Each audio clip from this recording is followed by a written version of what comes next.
तिवारी रुक करेंगे खबरों की ओर। उत्तर प्रदेश के मुख्यमंत्री योगी आदित्यनाथ ने हमीरपुर जिले में निर्माणाधीन पुल पर हुई दुर्घटना में श्रमिकों की मौत पर शोक व्यक्त किया है। उन्होंने हादसे को हृदय विदारक बताते हुए मृतकों के परिजनों के प्रति संवेदना प्रकट की है। सीएम ने मृतकों के आश्रितों को 5-5 लाख रुपए और घायलों को 50-50 हजार रुपए देने की आर्थिक सहायता उपलब्ध कराने के निर्देश दिए। बता दें कि योगी ने बृहस्पतिवार देर रात कई जिलों में तेज आंधी तूफान, बारिश और आकाशीय बिजली से भारी तबाही का भी संज्ञान लेते हुए सभी डीएम को बचाव कार्य तेज करने, नुकसान का आकलन करने, राहत राशि जल्द जारी करने के निर्देश दिए। इसके साथ ही अधिकारियों को स्पष्ट निर्देश दिए गए कि राहत कार्यों में किसी भी प्रकार की लापरवाही स्वीकार नहीं की जाएगी।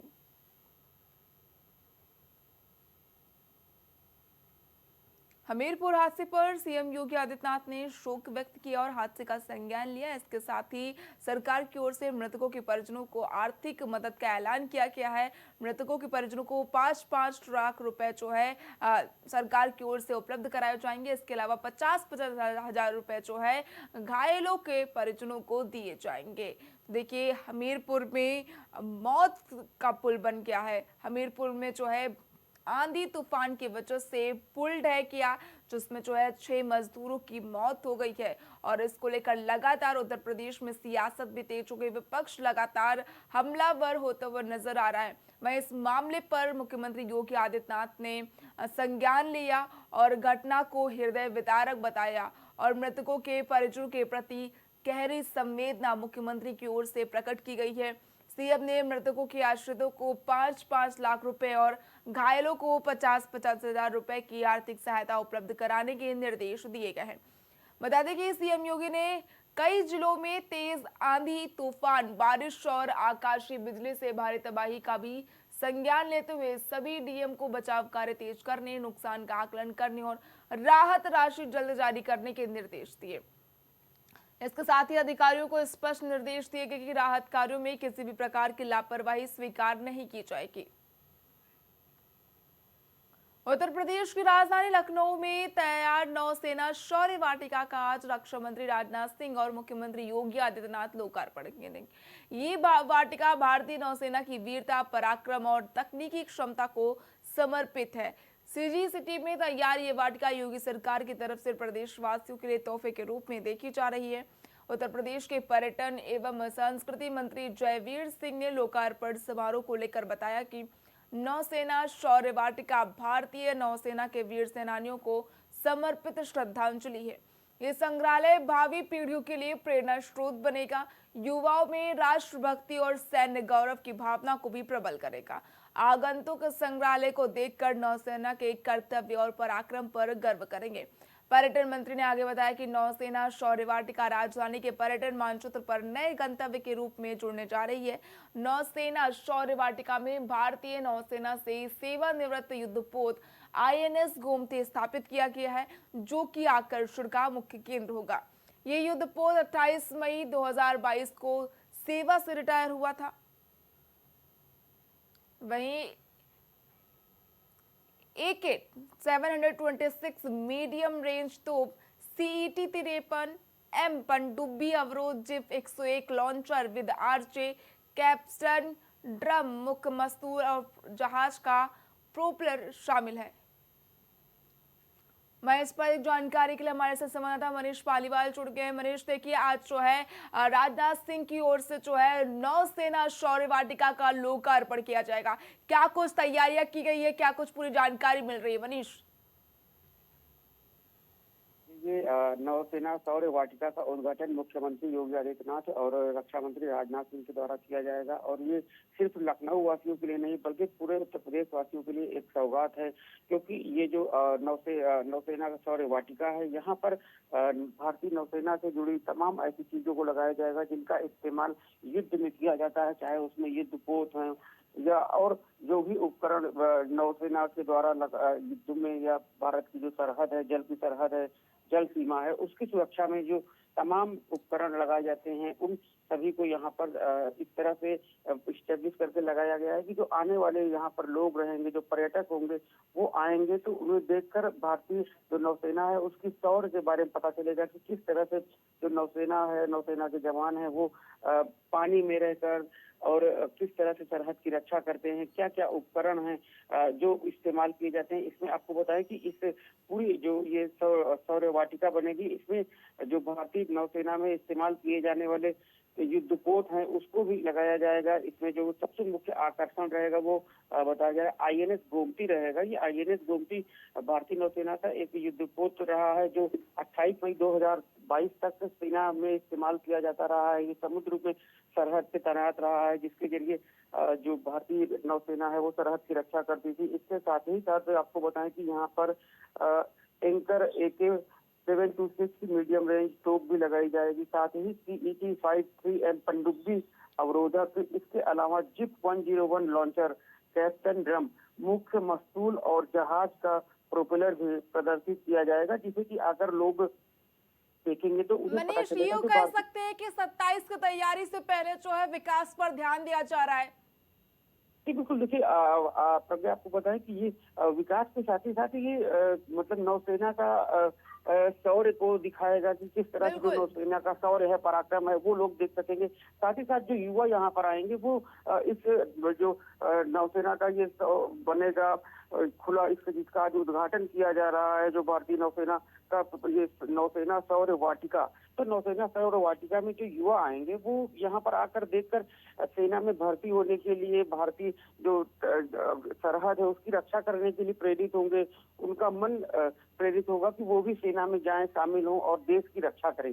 तो ये इस तरह से शौर्य वाटिका बनाई जा रही है कि यहाँ पर आने के बाद लोगों को न सिर्फ नौसेना का शौर्य देखने को मिलेगा, बल्कि उनका मन भी प्रेरित होगा, युवा प्रेरित होंगे कि वो भी सेना में जाकर देश की रक्षा करने के लिए काम करें। तो इस तरह से ये जो नौसेना वाटिका बनाई जा रही है, ये पूरे प्रदेश के लिए एक सौगात है, जिसका आज ही शुरुआत मुख्यमंत्री योगी आदित्यनाथ और रक्षा मंत्री राजनाथ सिंह करेंगे। तमाम अपडेट के लिए बहुत बहुत धन्यवाद मनीष। तो आपको बता दें कि आज मुख्यमंत्री योगी आदित्यनाथ और रक्षा मंत्री राजनाथ सिंह नौसेना शौर्य वाटिका का लोकार्पण करेंगे। और देखिए, ये जो नौसेना वाटिका है ये पूरी तरह से सेना के जवानों पर के लिए समर्पित किया गया, उनके शौर्य और पराक्रम को समर्पित की गई है पूरी वाटिका।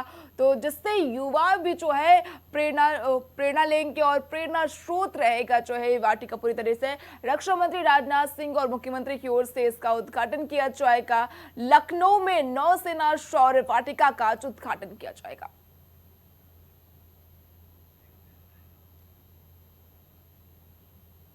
उत्तर प्रदेश विजिलेंस टीम ने हापुड़, कन्नौज और बागपत में बड़ी कार्रवाई करते हुए 5 लोगों को रिश्वत लेते हुए गिरफ्तार कर लिया। बागपत के जिला पूर्ति अधिकारी, क्षेत्रीय खाद्य अधिकारी को 50,000 रुपए की घूस लेते पकड़ा गया। हापुड़ में स्टेनो और कन्नौज में डिप्टी रजिस्ट्रार और उनके दलाल को भी रिश्वतखोरी के आरोप में गिरफ्तार किया गया है। विजिलेंस की मेरठ यूनिट ने बागपत के जिला पूर्ति अधिकारी अनूप तिवारी को 40,000 रुपए घूस लेते हुए गिरफ्तार किया। वहीं क्षेत्रीय खाद्य अधिकारी जोगिंदर सिंह को 10,000 रुपए की रिश्वत लेते पकड़ा गया। हापुड़ में सहायक कमिश्नर राजीव कर कार्यालयों में तैनात स्टेनो जयदीप को 24,000 रुपए की रिश्वत लेते गिरफ्तार किया गया। इसके अलावा कन्नौज की सदर तहसील में तैनात डिप्टी रजिस्ट्रार अश्विनी कुमार वर्मा को उनके निजी दलाल जितेंद्र श्रीवास्तव के साथ 60,000 रुपए की रिश्वत लेते हुए गिरफ्तार किया गया।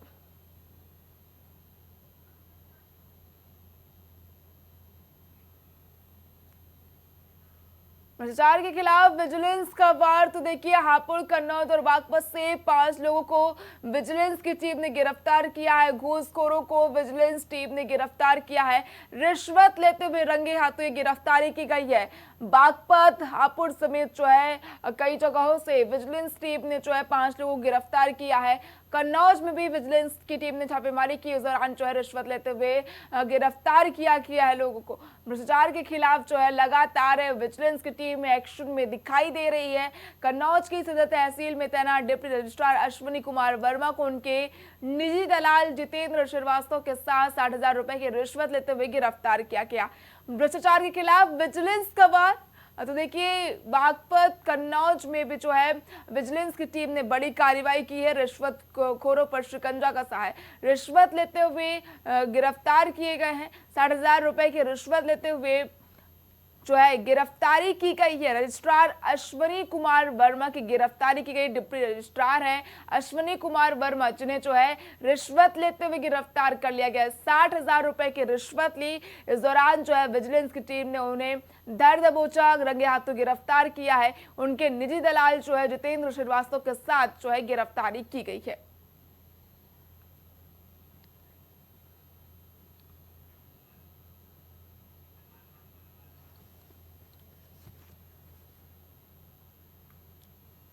सहारनपुर में 1 लाख के इनामी बदमाश एहसान को पुलिस ने एनकाउंटर में मार गिराया है। पुलिस की बदमाशों के साथ मुठभेड़ में दोनों ओर से ताबड़तोड़ गोलियां चली। इस दौरान मारे गए बदमाश का साथी भागने में कामयाब रहा। एनकाउंटर के दौरान इंस्पेक्टर और सिपाही भी दो गोलियां लगी हैं।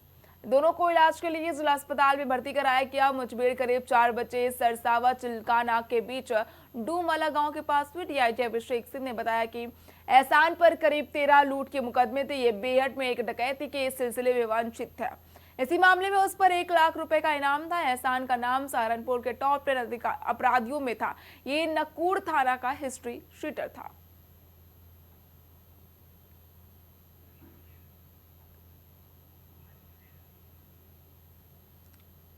इंस्पेक्टर सिपाही को भी दो गोलियां लगी। 1 लाख का इनामी एहसान एनकाउंटर में ढेर कर दिया गया। तो देखिए सहारनपुर से खबर बता रहे जहां पर पुलिस को बड़ी सफलता हाथ लगी है। तो देखिए 1 लाख का इनामी एहसान एनकाउंटर में ढेर कर दिया गया है। मैं बताते चले कि इंस्पेक्टर सिपाहियों को भी इस दौरान जो है मुठभेड़ में दो गोलियां लग गई हैं। और एहसान का नाम सहारनपुर के टॉप 10 अपराधियों में शुमार था। ये नकूड़ थाना का हिस्ट्री शीटर बताया जा रहा है। इसी मामले पर उस पर 1 लाख का इनाम था। तो आपको बताते चले कि डीआईजी अभिषेक सिंह के मुताबिक एहसान पर करीब 13 लूट के मुकदमे दर्ज थे। ये बेहट में एक डकैती के सिलसिले में वांछित चल रहा था। इसी मामले में उस पर 1 लाख रुपए का इनाम था। एहसान का नाम सहारनपुर के टॉप 10 अपराधियों में शुमार था। यह नकूड़ थाना क्षेत्र का हिस्ट्री शीटर बताया जा रहा है।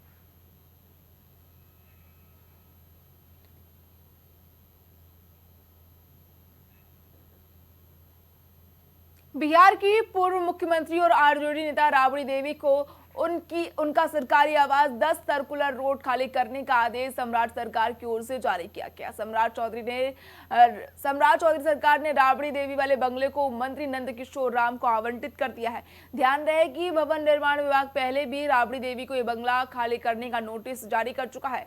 ये एक बार फिर है जब उन्हें खाली करने का नोटिस जारी किया गया है। राबड़ी देवी लालू प्रसाद यादव का परिवार इस बंगले में लगभग 2 दशक से ऊपर रहता आया है।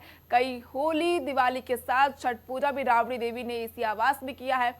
पूर्व में नीतीश कुमार की सरकार में राबड़ी देवी को 39 हार्डिंग रोड पर नया बंगला आवंटित किया गया था, लेकिन अभी तक राबड़ी देवी का परिवार उसमें गया नहीं है। 10 सर्कुलर पर बना हुआ है। अब भवन निर्माण विभाग की ओर से जल्द ये बंगला खाली करने का आदेश जारी किया गया है। विभाग के संयुक्त सचिव सह भू संपदा पदाधिकारी ने बिहार विधान परिषद में नेता प्रतिपक्ष राबड़ी देवी के आप्त सचिव को पत्र दिया है। पूर्व सीएम को इस नोटिस की जानकारी देने का अनुरोध किया गया। इस पत्र के मुताबिक राबड़ी देवी को पटना में 39 हार्डिंग रोड का बंगला आवंटित हुआ है। 10 सर्कुलर रोड का बंगला बिहार सरकार में मंत्री नंदकिशोर राम को आवंटित कर दिया गया है। ऐसे में इस बंगले को जल्द से जल्द खाली कर दिया जाए। ध्यान रहे कि नंदकिशोर राम दलित नेता हैं और सम्राट चौधरी के खास है। इन दिनों वे सरकार में डेयरी और मत्स्य पालन विभाग की जिम्मेदारी संभाल रहे हैं।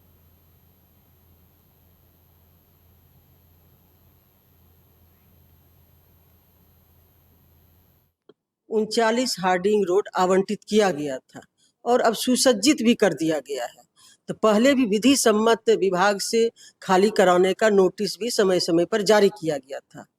क्योंकि किन्हीं के नाम से वो आवंटित नहीं था, अब फिर पुनः मंत्रिमंडल का विस्तार हुआ और कई नए माननीय मंत्रीगण को भी आवास की जरूरत थी, तो जिसमें कि माननीय मंत्री नंदकिशोर राम जी ने भी इच्छा जाहिर की थी कि हमें भी एक सुसज्जित बंगला चाहिए। तो उनके नाम से 10 सर्कुलर रोड माननीय मंत्री नंदकिशोर राम जी के नाम से आवंटित किया गया है। अब ये स्वाभाविक है कि विधि सम्मत विभाग ने नोटिस जारी किया है खाली करने का, उनको भी मकान देना है। जो हमारे नए माननीय मंत्री गण ने शपथ लिया है उनको भी आवंटित करना है मकान। तो उसी सिलसिले में ये विभाग ने निर्णय लिया है।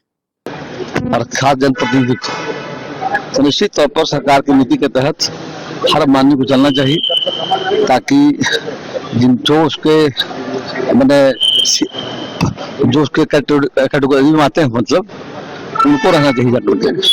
तो पहले जब थे तो सरकार में तो नहीं रहे थे, उसके बाद भी रह रही थी। तो सरकार का नियम के आलोक में हो रहा है तो सरकार को सहयोग करना चाहिए। सर, सीबीएसई और नीट को लेकर धर्मेंद्र प्रधान ने कहा है कि बड़ी से बड़ी कार्रवाई बिल्कुल सही कहा उन्होंने जाकर के है।